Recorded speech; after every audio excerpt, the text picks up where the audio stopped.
नमस्कार बंधुरा आबारो उर्मी मास्ती रेसिपि चैनेले आपनादेर अनेक अनेक स्वागत जानाई। आज आमी आपनादेरके बानिये देखाबो दारुण स्वादेर एंचोड़ेर एकटा रेसिपि।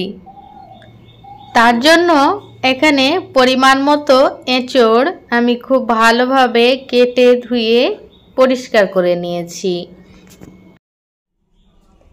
और एखाने नियेछि किछु गुड़ो मशला नियेछि परिमाण मतो हलुदेर गुड़ो, 1 चामच मतो धनेर गुड़ो, 1 चामच मतो जिरेर गुड़ो, हाफ चामच मतो काश्मीरी रेड चिली पाउडार और हाफ छोटो चामच गरम मशला गुड़ो। এই গুঁড়ো মশলাগুলো সামান্য পরিমাণ জল দিয়ে গুলে নেব। গুঁড়ো মশলা যদি এইরকম ভাবে জলে গুলে কিছুক্ষণ রেখে দেওয়া হয় তাহলে অনেকটাই বাটা মশলার টেস্ট আসে। তো দেখুন মশলাটা আমার গুলে নেওয়া হয়ে গেছে, এরপর সাইডে রেখে দেব। আর এখানে নিয়েছি পরিমাণ মতো আদা, একটা টমেটো আর দুটো কাঁচা লঙ্কা, এগুলো একসঙ্গে বেটে নেব। আমি যেহেতু এই এঁচোড়টা নিরামিষ ভাবে রান্না করছি তাই এখানে আদা, কাঁচা লঙ্কা, টমেটোর ব্যবহার করছি।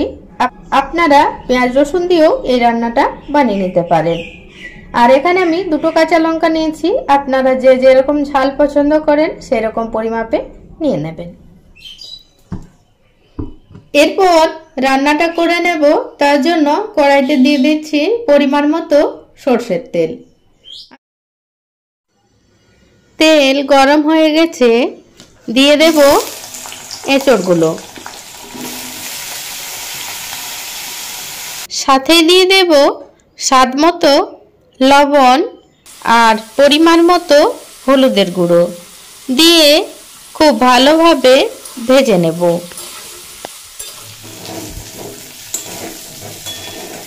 এঁচড়গুলো খুব সুন্দরভাবে ভাজা হয়ে গেছে, দেখুন একটু লালচে কালার চলে এসেছে।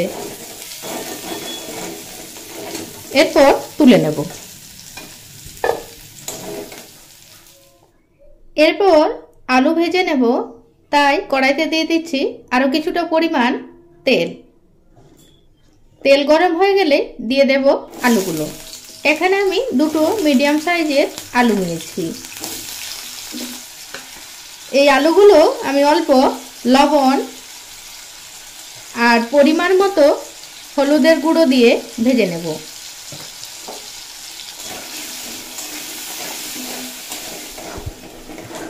আলুগুলো খুব ভালোভাবে ভাজা হয়ে গেছে, এখন তুলে নেব। আলুগুলো তুলে নিয়েছি। ওই তেলেই ফোড়নে দিয়ে দেব হাফ চামচ মতো গোটা জিরে আর একটা তেজপাতা।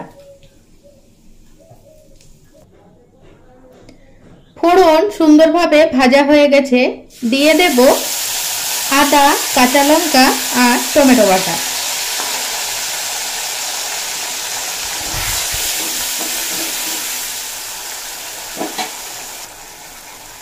বাটি ধুয়ে অল্প জল অ্যাড করে দিলাম। এরপর মশলা খুব ভালোভাবে ভেজে কষিয়ে নেব। বাটা মশলা খুব ভালোভাবে ভেজে কষিয়ে নিয়েছি, দেখুন তেল ছেড়ে দিয়েছে। এরপর যে গুঁড়ো মশলাটা আমি জলে গুলে রেখেছিলাম সেই গুলে রাখা মশলাটা দিয়ে দিলাম, দিয়ে পর আবারও কিছুক্ষণ কষিয়ে নেব। কিছুক্ষণ নাড়াচাড়া করে এর মধ্যে অ্যাড করে দেব ভেজে রাখা আলু আর এঁচড়, দিয়ে মশলার সঙ্গে মিশিয়ে আবারও 5 থেকে 6 মিনিট মতো কষিয়ে নেব। বন্ধুরা, এঁচড় তো অনেকেই অনেক রকম ভাবে রান্না করে খেয়েছেন, একবার এইরকম ভাবেও রান্না করে খেয়ে দেখবেন, খেতে কিন্তু দারুণ স্বাদ হয়। এঁচড় আলু মশলার সঙ্গে 5 মিনিট মতো কষিয়ে নিয়েছি। এরপর এড করে দেব গরম জল। এখানে আপনারা গ্রেভিটা যে যেরকম রাখতে চান সেই রকম পরিমাপে জলটা দিয়ে দেবেন। আর সব সময় চেষ্টা করবেন গরম জল দেওয়ার। গরম জল দেওয়াতে রান্নার টেস্ট আরো বেড়ে যায়।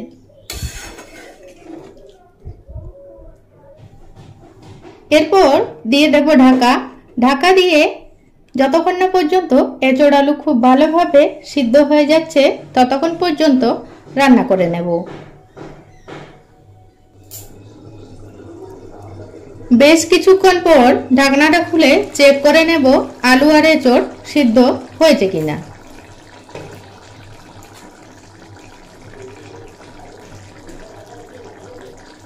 এঁচোড় খুব সুন্দরভাবে সেদ্ধ হয়ে গেছে, আলুও সেদ্ধ হয়ে গেছে। আর দেখুন দেখতেও কতটা লোভনীয় হয়েছে। তো আপনারাও এইভাবে বাড়িতে বানিয়ে দেখুন, আশা করছি সবার খুব ভালো লাগবে। তো আমার আজকের রেসিপি যারা এতক্ষণ পর্যন্ত দেখছেন তাদেরকে জানাই অসংখ্য ধন্যবাদ এইভাবে আমার পাশে থেকে আমাকে সাপোর্ট করার জন্য। তো রান্নাটা আমার কমপ্লিট হয়ে গেছে, এরপর নামিয়ে নেব। তো আমার আজকের এই নিরামিষ এঁচোড়ের তরকারি আপনাদের কেমন লাগলো অবশ্যই কমেন্ট করে জানাবেন।